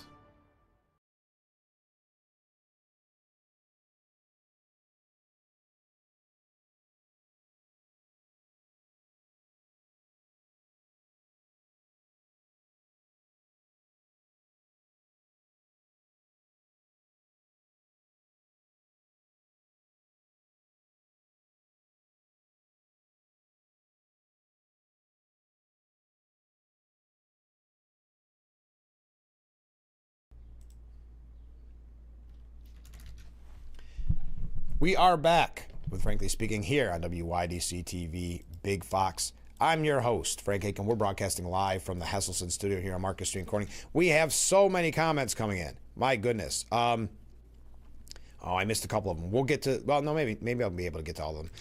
Let's get right to them, shall we? As I frantically try to put them all together here. Here we go. First up from a viewer. The key point of the shower head and dishwasher issue is that Congress never gave the executive branch the power to regulate a consumer's use of water. Yes, for the power to regulate navigable waters and to control water quality, but not to control an individual's consumption of water. This is the basis of successful state attorney general's lawsuits on appliance water use standards. This is not silly at all, but cuts to the core of executive overreach. Thank you very much. I didn't ever mean to signal. If I did, I apologize that it was silly at all. I think it's silly in the sense that it's a story with everything else going on, in the sense that but silly wouldn't be the word I would use. It's interesting. It's an interesting story to me. Comment from a different viewer. Hey, Frank, Sergeant Dave here. Hey, Sergeant Dave. Good to hear from you. If Hochul can check your credit card report, isn't that invasion of privacy? Glad I'm here in Pennsylvania. So if you buy bulk ammunition, let's say 1,000 rounds to get a better price, are you going to be put on a terror list? I'm retired PD and used to shoot in competition. And it's good to hear from you, Sergeant Dave. I don't know the definition of stockpiling. I don't think anybody does. So yes, 1,000 rounds would probably, I think we should assume that the number is going to be on the quote-unquote conservative side, meaning that it's not going to be a lot of ammunition that is going to be that's going to put you on the stockpile list. I would say it's an invasion of privacy, but I guess the way that they've changed it is that ammo purchases fall under another category, so that will be put in some type of database and given to law enforcement. And again, I don't know what law enforcement can do with that, because can they arrest you for stockpiling? Are they going to have a conversation with you? Are they going to search your home? Again, there's a reason why this is so open-ended and so general. It's typical Albany, typical really politician, where they know that this can now be misused. But I didn't know you were in PA, Sergeant Dave. I'm not going to say smart move, but I understand. Fellow New York residents will get mad at me if I say smart move. But a lot of people are boycotting New York State ammo and buying it in PA. I wish everyone would get together and boycott New York State hunting licenses to hurt Hochul's pocket. Then she might drop some of the ridiculous laws. I don't know when it comes to guns. Hochul is very strong anti-gun. I don't know how much it would take a lot for her to change. It would take a lot. But I know a lot of people do boycott buying ammunition in New York for a myriad of reasons. One being there's background checks, right? And now with the stockpiling rule. Comment from a different viewer. Talking about shower heads, members of Congress and Senate should be compliant first and prove it was pictured. And prove it with pictures, excuse me. Also, they should use their own money to convert, not stipend funds or favors. Thank you very much. Budget not in place. The governor should be fined and not paid, as well as the members of her cabinet. I think, well, I agree. There is a job to do. That job is to have a budget in place by April 1st. Has not happened. Looks nowhere near done, to the point where Carl Hastie is now trying to put forth a bill that would make sure that these politicians that did not do their job still get a paycheck as they work at way past the expiration date of the day it was due and still get paid. I mean, they don't even try to hide this anymore. They don't care if you're going to be upset at them. As long as they're getting paid, at the end of the day, as long as they've got the money in their pocket, they don't really care what you think, right? Oh my goodness, so many comments coming in, so many waves coming in. Thank you, everybody. We're going to talk a little bit more about tariffs here in just a little bit. We also had a comment about, and I didn't mean to skip over this, and I've got to do some more research. We will talk about it in a little bit, but the Corning Penny Post school budget is the usual smoke and mirrors, says this viewer, saying that they cut anything but the fat. And I understand that was going to be released. I have not seen all the specifics yet, so thank you for bringing that to my attention. because I had heard some rumors about what that budget was going to look like, and this is piggybacking off of a very expensive budget increase last year that failed the first time because I think many in charge thought, because they had been approved time and time again, that they really didn't have to sell what they were doing to the people. They learned the hard way that they did. Then they obviously get it passed. That's normally the case. Let's face it, it's a story as old as time, and it's not just at the school level, but they'll come in with some huge number. Let's just, for fun, we'll come up with a huge number. The budget is $100 million, and voters get outraged, and they go, $100 million, there's no way. So they'll vote it down, and then they'll come back and say, you're right, we did a lot of cutting, and we don't want to get rid of football, and we don't want to get rid of arts and music. So what we'll do is we really cut it down to $95 million. And people will say, oh, that's great, when $95 million is way too much. And these are all fabricated numbers. But what I'm saying is, it's a story as old as time. They come in with a higher number knowing that it'll scare you, so then they look like heroes when it's a little bit lower. But for whatever reason, as so many people in the state complain about taxes in New York and leave in droves, still, when you have a say over the budget in a direct way, meaning the school budget, still normally gets voted in, and the increases just keep coming. So we'll have more on that in just a little bit. But I already got to take a break because I'm reading your comments and taking up full segments, and I do appreciate that. Though on tariffs, when we come back, of course, I don't know if you heard, but the Magnificent Seven stocks, as they're called, amassed more than $1.5 trillion in market value yesterday. The gains did not erase the $3.4 million in value the companies have collectively shed since their peak in late 2024, but still $1.5 trillion in one day. We've got some other updates on the tariffs, but let's take a break because I don't want to run too late. This is Frankly Speaking here on WYDC TV, Big Fox. We will be right back.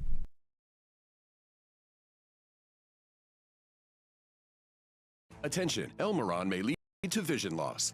If you have suffered vision problems after taking Elmeron to treat bladder pain, call the Hearn Law Firm. Elmeron may be responsible for your vision problems, and you may deserve compensation for your injuries. If you took Elmeron and now have vision problems, call the Hearn Law Firm at 888-308-3866 right now. You could find out if you qualify in less than 2 minutes. Call 888-308-3866 for your free case review. Hardware makes it hard to keep your home looking like the work of art you've always envisioned it would be. Culligan softeners reduce hard water buildup and your cleaning time, transforming every drop, every splash, every rinse into the fine art of a long-lasting clean. With a Culligan water softener, revel in the breathtaking beauty of your home, just the way you've always pictured it. Culligan, water you love. Spring Open House April 12th at AJ's Outdoor Power Equipment, Mansfield and Coudersport, PA. It's the Kubota Orange Day sales event. Largest rebates of the year. Discount on all steel products. Save 10% on all in-stock parts, cash only. Buy one chainsaw chain, get one half off. In-stock items only. Door prices all day with grand prize drawing. Spring Open House at AJ's Outdoor Power Equipment, both locations. Saturday, April 12th, 8 a.m. to 2 p.m. AJ'sOutdoorPower.com. Sounds awesome.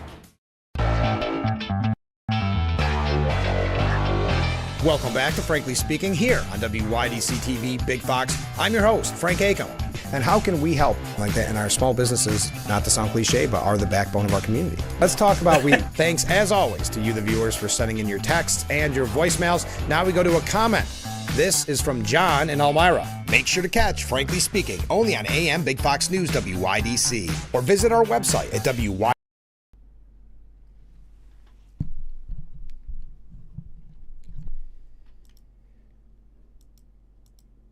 We are back. Lost the power to the roof cam. We'll get up there a little bit later on and fix that. But we are broadcasting live from the Hesselson studio here on Market Street in Corning. Let's go to viewer comments. When your favorite food is on sale, you buy extra and you put it away. Why is ammo any different? Sure, if it's on sale. But again, even if let's put that aside and let's say it's a great sale and you buy a ton. Okay, that's great. nothing illegal about it, or at least shouldn't. But I just think about the fact that you could literally be buying small amounts over an extended period of time and be labeled, and using it as you go along, or using some of it, not using other, and be labeled as a stockpiler. Comment from a different viewer. Governor Hochul started this ammo problem when she put a charge every time you buy ammo so you wouldn't buy more at one time. Thank you very much. Jack wonders, when I was in the southern tier of New York high school, when high school students would drive to school with a rifle on the rack in the rear window of their pickup, teachers would even come out to the parking lot after school to check them out. School shootings were non-existent. What caused the change? That is beyond my pay grade, Jack. There's a lot of questions that come from that. What has changed? There's a lot of theories on that. But yes, times were different back then, but what has changed? Great question. Coming from a different viewer, what's next? She is out of her mind, meaning Hochul, and shame on anyone who votes her back in. Thank you very much. Now, back to tariffs. The Canadian Prime Minister quickly pledged to negotiate, quote, new economic and security relationship with the United States after the pause on the tariffs. The pause on reciprocal tariffs announced by President Trump is a welcome reprieve for the global economy, said Canadian Prime Minister Mark Carney. As President Trump and I have agreed, the U.S. President and the Canadian Prime Minister will commence negotiations on a new economic and security relationship immediately following the federal election. Now, the federal election for them is held on April the 28th. Carney is widely expected to keep his post as Prime Minister, as polling shows the Liberal Party will easily maintain control of the Parliament. Carol Levitt took a swipe at reporters over the tariff pause yesterday, saying, many of you in the media clearly missed the art of the deal. You clearly failed to see what President Trump is doing here. I do think they missed, but it's not even that they missed it, because they did. I think it's more about the fact they are looking for anything to paint Trump in a negative light. And it's easy for them to point to the stock market when you're going through a situation like this with tariffs to say, look, you're losing all this, you're losing all this. Well, you're not losing unless you sold at the very wrong time, at the very wrong time. So I think this was just a way to scare people and make people change their mind about Trump or hate Trump. It was, I think Carol Levitt is right. That they just missed the point altogether. Now, Trump says he'll take a look at exempting some larger U.S. companies that were hit especially hard by tariffs. I'll take a look at it as time goes by. We're going to take a look at it. There are some that have had that have been hard. That there are some that, by the nature of the company, get hit a little bit harder. We'll take a look at that. You almost can't take a pencil to paper. It's really more of an instinct than anything else. Some companies, though, through no fault of their own, they happen to be in the industry that is more affected by these things than others. You have to be able to show a little flexibility, and I'm able to do that. You have to have flexibility. I could say, here's a wall, and I'm going to go through that wall. I'm going to go through it no matter what. Keep going. And you can't go through the wall. Sometimes you have to be able to go under the wall, around the wall, or over the wall.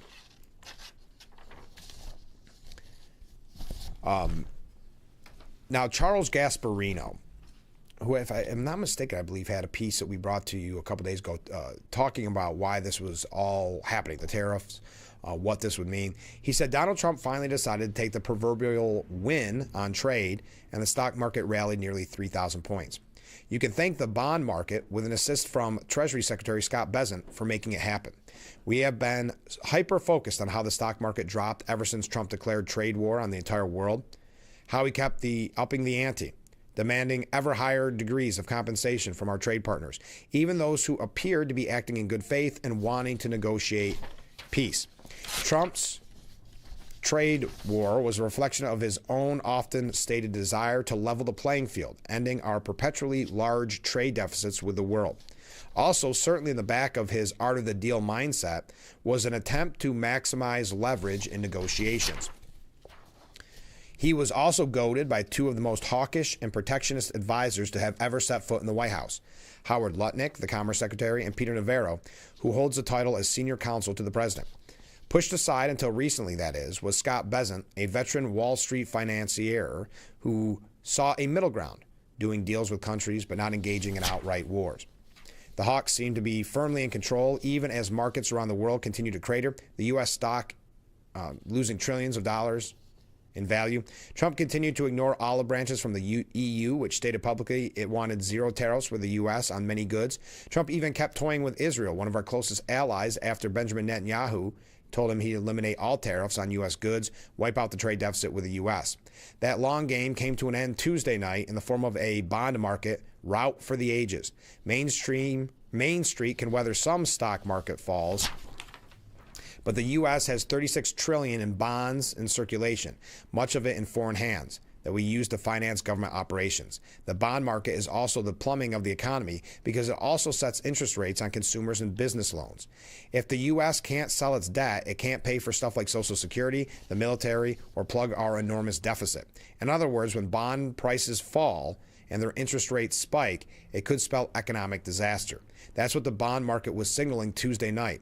Real panic as the yield on the 10-year bond shot to 4.51%. The yield on the 30-year bond jumped above 5%. Someone was unloading bonds en masse amid the trade turmoil. A recent Treasury auction didn't go so well, adding to the upheaval. Market experts speculated hedge funds were unwinding some complex trades. Even worse, Charles Gasparino was told that the CEO of a major financial institution, that one of our biggest foreign holders of treasuries, the Japanese, were unloading U.S. debt in huge quantities. Many fingers pointed to China, our long-term adversary, economically and militarily, but it was a friendly country, selling in huge quantities and sending interest rates into dangerous territories. That type of instability clearly made an impression on Bezant. What happened next is one for the history books. It was Bezant, not Lutnick or Navarro, who held a press conference saying our trade war with the world, except a hyper-belligerent China, was over, or at least on pause. He attributed it to Trump's negotiation style, playing the long game and getting people to the table to discuss lowering trade barriers. It's a win that Wall Street is pleased Trump took. So we've got a couple other things on tariffs. We are going to catch up on some other stories as well. I see a lot of people weighing in on the New York State budget and Governor Hochul, which is actually, we originally brought it up on the program last week, but it kind of came up again this morning, which is Governor Hochul signing that law into effect that would change credit card definitions, if you will. So when you buy ammunition is put in a different category so they can keep track of how much you are quote-unquote stockpiling, and if that becomes an issue, address it. Now, we don't know what the number is on stockpiling. We also don't know how they would address that issue and why they need that information. Okay, stay with us. We'll be right back with Frankly Speaking here on WYDC TV, Big Fox. This is Frankly Speaking, and I am on break number 3. There we go.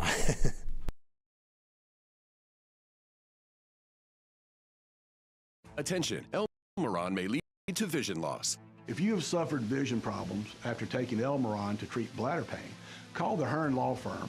Elmeron may be responsible for your vision problems, and you may deserve compensation for your injuries. If you took Elmeron and now have vision problems, call the Hearn Law Firm at 888-308-3866 right now. You could find out if you qualify in less than 2 minutes. Call 888-308-3866 for your free case review. Harder makes it hard to keep your home looking like the work of art you've always envisioned it would be. Culligan softeners reduce hard water buildup and your cleaning time, transforming every drop, every splash, every rinse into the fine art of a long-lasting clean. With a Culligan water softener, revel in the breathtaking beauty of your home, just the way you've always pictured it. Culligan, water you love. Open house April 12th at AJ's Outdoor Power Equipment, Mansfield and Countersport, PA. It's the Kubota Orange Day sales event. Largest rebates of the year. Discount on all steel products. Save 10% on all in-stock parts, cash only. Buy one chainsaw chain, get one half off. In-stock items only. Door prices all day with grand prize drawing. Spring open house at AJ's Outdoor Power Equipment, both locations. Saturday, April 12th, 8 a.m. to 2 p.m. AJ'sOutdoorPower.com. Sounds awesome. Welcome back to Frankly Speaking here on WYDC TV Big Fox. I'm your host, Frank Acom. And how can we help like that in our small businesses, not to sound cliche, but are the backbone of our community? Let's talk about we. Thanks, as always, to you, the viewers, for sending in your texts and your voicemails. Now we go to a comment. This is from John in Elmira. Make sure to catch Frankly Speaking only on AM Big Fox News WYDC, or visit our website at WYDC.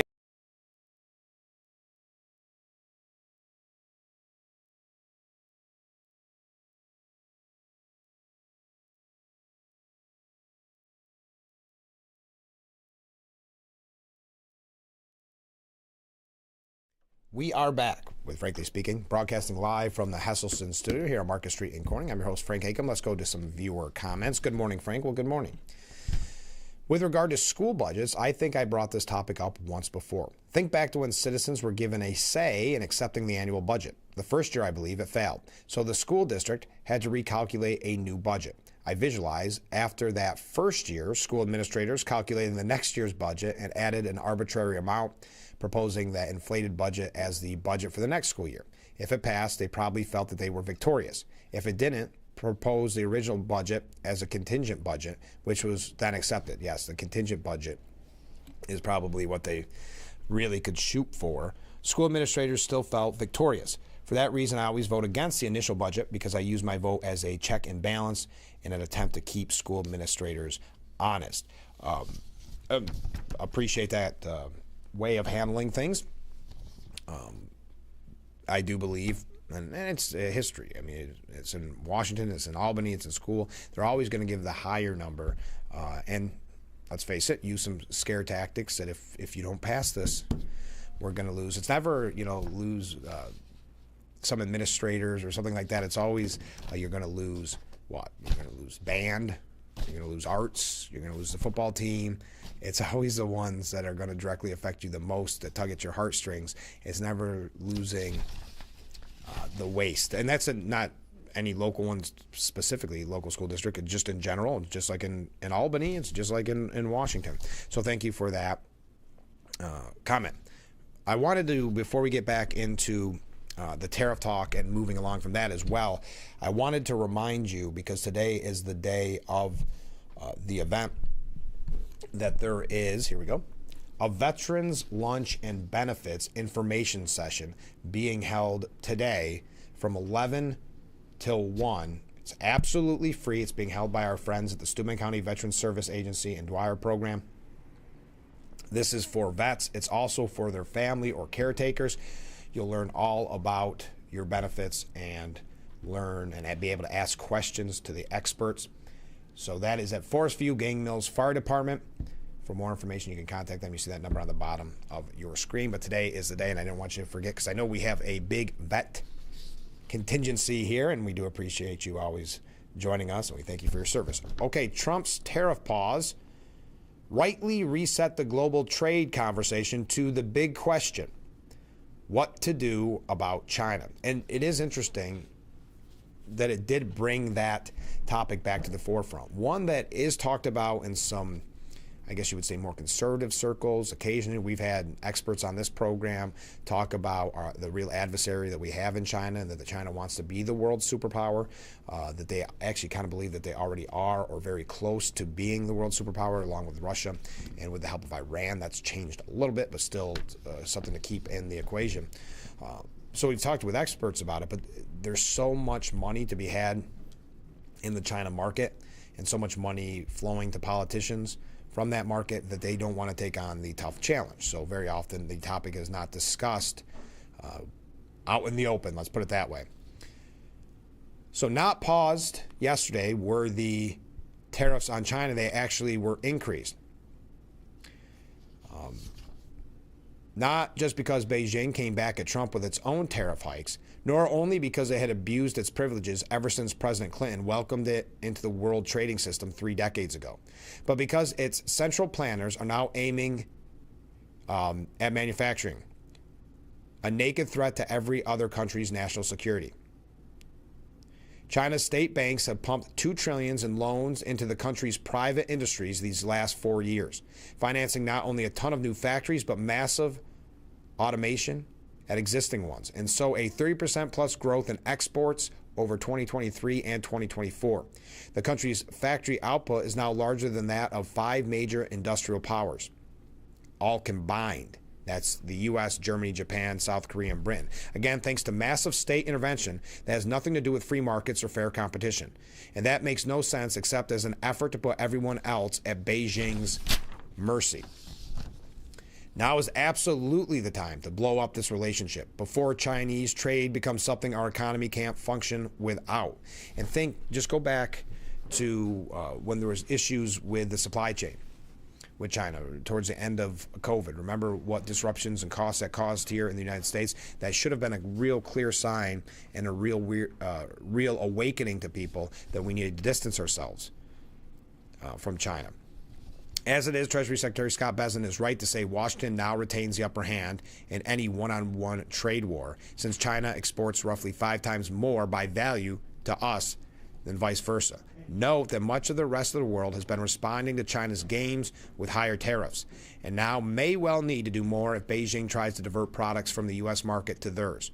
Meanwhile, the one-on-one talks can firm up U.S. trading relations with our allies rather than pushing them into Beijing's clutches. And no, we don't pretend this was Trump's plan all along.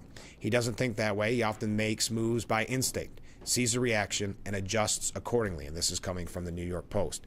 Now his team has 3 months to settle with our allies and other trading partners while his pro-growth policies on energy and deregulation kick in, and Congress locks in the 2017 tax cuts and the rest of his program. The road to the golden age is solidly on track. Now, Trump also blamed his predecessors, not necessarily China, for the trade imbalance, saying China is very capable. And I don't blame China for what happened. I blame the people sitting right behind this desk or another desk. You get your choice of 7, referring to the past presidents. I happen to pick the resolute.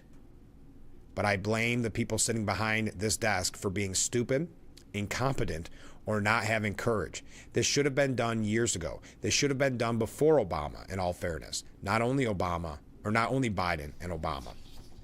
This started with the World Trade Organization, which was owned by China. It was owned and paid for by China. They didn't even have to do things. They considered them a nation that was undeveloped. They said they were a developing nation. Well, we're a developing nation too. If you think about it, look at our inner cities. Look at what's happened. I think we're starting from ground zero there, right? So we're a developing nation too. I know a lot of people would take heat for saying it, but I blame the people sitting at this desk more than I blame China, that meaning past presidents. They were stupid people, maybe corrupt. I don't know. I don't know how you could be that stupid. How do you get to be president and you're stupid? But they certainly weren't courageous, and they allowed this to happen. This, again, if you're just joining us, I don't think I have to tell you who it is with some of that language, but President Trump. And with Japan and with many other countries that took advantage of us, we had deficits with almost every country. I used to read these things first term. I'd read them. I'd actually read the agreements. I'd say, how could anybody agree to this stuff? So certainly they were rough and they were tough and they were smart, and you can blame them. But I really blame the people that allowed them to do it, because, you know, if you could read first grade and you could read these agreements, you'd say these are terrible, terrible deals. All right.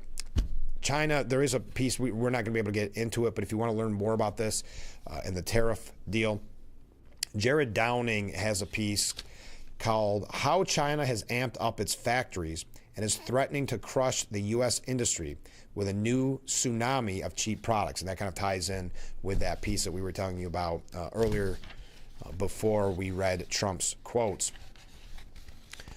It's a really fascinating piece, and it gives you a little more understanding of how China has ramped up its threats. And again, many in Washington want to bury their heads in the sand and don't want to talk about it because there is so much money involved. But as of yesterday, Trump doing something about it. Now the tariffs, I know that you are aware by now, but in case you're not, the tariff rate on China is now 125%. But most countries are seeing a 90-day tariff pause, as we've been talking about all morning. And we've been talking a lot about the New York State budget. Carl Hastie trying to put forth a bill that says even though they didn't make the budget deadline of April 1st, they should all still get paid. No matter how long it goes, that the people whose job it is to get a budget passed by April 1st that did not do that should all continue to be paid until there is a budget. Your thoughts on that? We've been talking about Governor Hochul and her push for gun control. We have a couple other things here about the Trump administration. A few things here just in general to catch up because this morning is going quickly. We don't have a lot of time together, so make sure you get your last-minute comments in, and we will be right back with Frankly Speaking here on WYDC TV, Big Fox. Stay with us.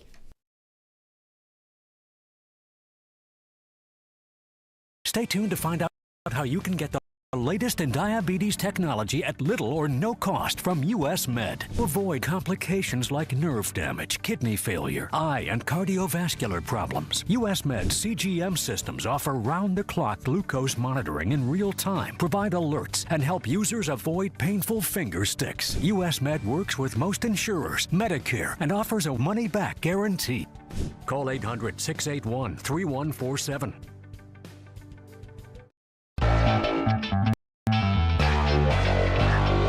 Welcome back to Frankly Speaking here on WYDC TV Big Fox. I'm your host, Frank Acom. And how can we help like that in our small businesses, not to sound cliche, but are the backbone of our community? Let's talk about thanks, as always, to you, the viewers, for sending in your texts and your voicemails. Now we go to a comment. This is from John in Elmira. Make sure to catch Frankly Speaking only on AM Big Fox News WYDC or visit our website at WYDCTV.com. The Bix website is here now. WYDCTV.com. Local and national news that keeps you informed and involved. WYDCTV.com. Today's weather, up to date and in your town. WYDCTV.com. Sports news, local events, and health stories that affect you. WYDCTV.com. The Big Fox website. Your news here now. WYDCTV.com.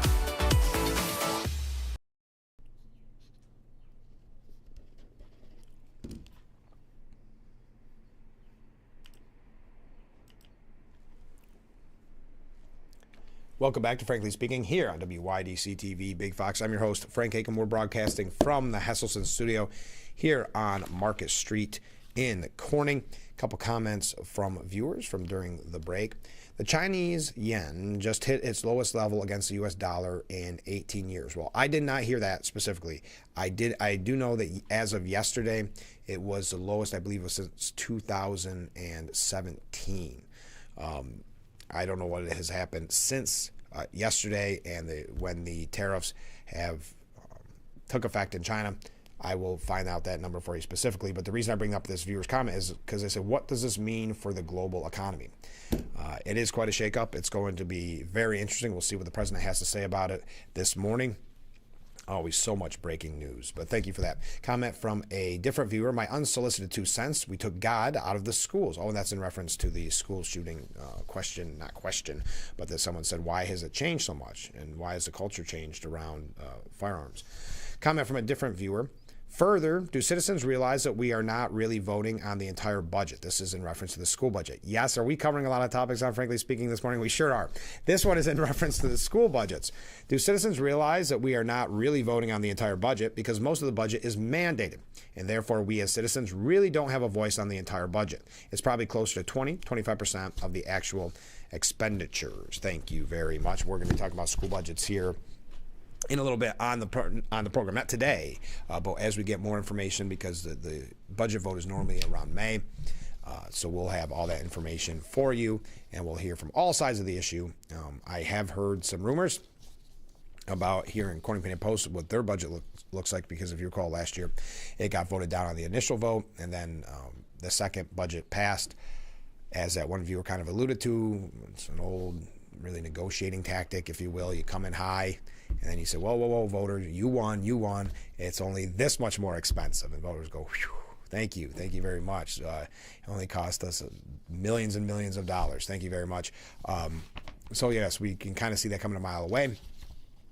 But I understand it's going to be a very expensive year. We'll put it that way. So we'll see how that vote goes. That's my understanding as of now. The FBI director, Kash Patel, has been removed from his role as acting director of the Bureau of Alcohol, Tobacco, and Firearms and Explosives, and replaced by Army Secretary Daniel Driscoll. This was confirmed late yesterday. Reuters was first to report the leadership change, which the U.S. Justice Department had not disclosed publicly. Patel was sworn in as acting ATF leader on February the 24th, 3 days after he was sworn in as FBI director, a role he continues to hold. It was unusual for one person to be tapped to lead two major Justice Department units at the same time, so not necessarily a surprise. A Justice Department official confirmed Patel's removal and said it had nothing to do with his job performance, but they could not speak on the story itself. U.S. Army Secretary Daniel Driscoll is now serving as acting ATF director, the Justice Department official has said. 3 other sources familiar with that confirmed it with the New York Post. It is unclear when Patel was formally removed from his post or when Driscoll was notified. Now, that was breaking yesterday. We have a few other things here. I'm just looking at the time, and we may take this break a little bit early so then we can have more time together in that last segment so I can read your comments, get those comments in. Keep weighing in on, well, you name it. The list of topics we've covered this morning. We could talk about shower heads. We could talk about tariffs. We could talk about China and specifically the New York State budget, the budget. Oh, by the way, speaking of the New York State budget, and I forgot, this got lost in my stack of paperwork.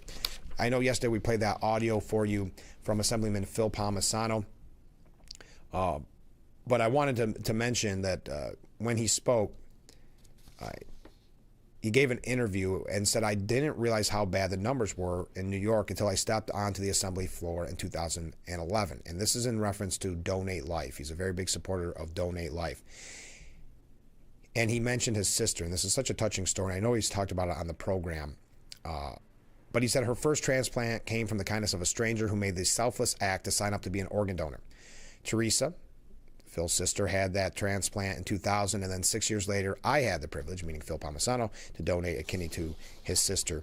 Teresa passed back in 2013. But I tell people she was the lucky one. She had 2 transplants. Some people never receive one. So next time we have Phil Palmisano on the program, we will talk to him about that. But I mention it because it's Donate Life Month, and we appreciate him sending that audio yesterday and saying a little bit about his story yesterday. So now we take a break. Stay with us. This is Frankly Speaking here on WYDC TV, Big Fox.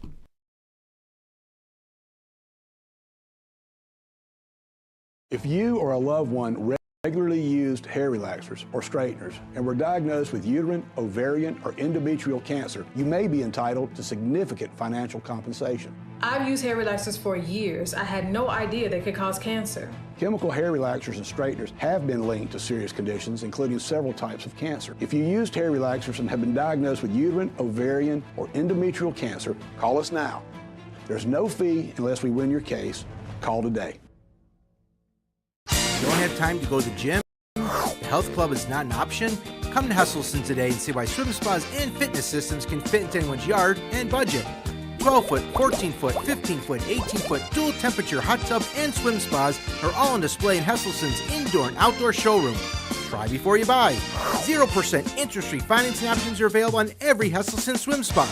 Swim and exercise year-round and start making every day better. After 70 years, it's still fun to poke in the corners at Hesselson's. Anywhere can record crimes as they happen, and we're going to watch them right here. He just took his car.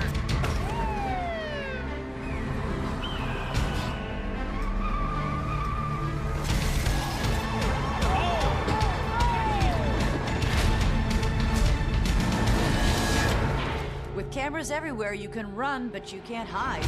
Watch iCrime.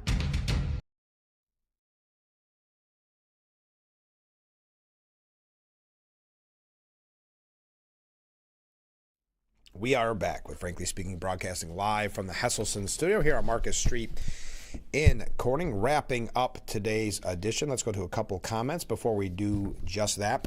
Good morning, Frank. Well, good morning. I would counter Carl Hastings, bill, and bid to get paid for not passing the budget. I propose that for every day the budget is late, that all members of government lose $500 a day. I think that's a great idea. This is interesting because the optics are so bad that you would think he would be embarrassed to put it up, because it's one of the things you could say about that is when there is no budget, they don't get paid. So kind of a punishment. when you start talking about this is Carl Hasty, mind you, we're going to take away that one thing that people could at least say was a positive, and we're going to get paid. Because at the end of the day, we don't care about the optics as long as we get our paycheck. That is what he's signaling to you. I mean, I think he's sending a very clear message with that bill that he doesn't care how bad that looks. They're doing it for the money. It's amazing. So I like your idea. $500 a day penalty. Who's going to propose that? They're not going to have too many friends in Albany. Ken from Horseheads writes in, Hochul's handlers aren't stupid. They think that making a law that forces credit card companies to track and submit information on people buying ammunition will slow down the purchase of ammunition for the honest people that are buying ammo for hunting and target practice. If there is someone that is planning some kind of nefarious activity, they'll buy from different shops and with cash and these type of things, which isn't being tracked. And who knows, possibly a follow-up law will be passed to make it illegal to buy ammunition with cash. I probably shouldn't have said that, Ken, because I think if they heard that, that will probably be the next bill. But yeah, they're trying to do it just like they did with the background checks on ammo and all that. They're trying to slow down the process, that extra tax they put on it, because they don't want you to buy it. Now they're trying to scare you because they don't tell you what the definition of stockpiling is. So scare you away from buying it. I believe you are right. Quickly, let's go through a few things as we head out the door. President Trump on Wednesday ordered the Justice Department to launch an investigation of Anonymous, which is the name of the book, author Miles Taylor for leaking during his first term, and into former cybersecurity official Christopher Krebs for attesting to the legitimacy of the 2020 election. I think he's guilty of treason, if you want to know the truth, but we'll find out. Terrible guy, Trump said of Taylor. So he orders the DOJ to investigate that author, Miles Taylor, because Trump believes he is guilty of treason. All right. Oh, in New Jersey, the Democrat governor of New Jersey has ordered the state's police department to stop cooperating with immigration officials. The orders came from New Jersey Governor Phil Murphy and New Jersey Attorney General Matt Platkin, according to New Jersey's Immigrant Trust Directive. All right. Oh, House GOP readies COVID probe, as now we learn. Yeah, we're jumping around a lot out the way out the door. Representative Ronnie Jackson is gearing up another investigation of the origins of COVID-19 and wants to bring Dr. Fauci and a U.S.-based coronavirus researcher credited with working on the blueprint for the SARS-CoV-2 back before Congress. Jackson spoke about his plans to investigate both COVID and reported cases of Havana syndrome among U.S. diplomats days before the leak of a bombshell Defense Department report revealing that 7 U.S. military service members contracted COVID-19-like symptoms after participating in the World Military Games in October 2019, in Wuhan, China. Now we're out of time for today's edition.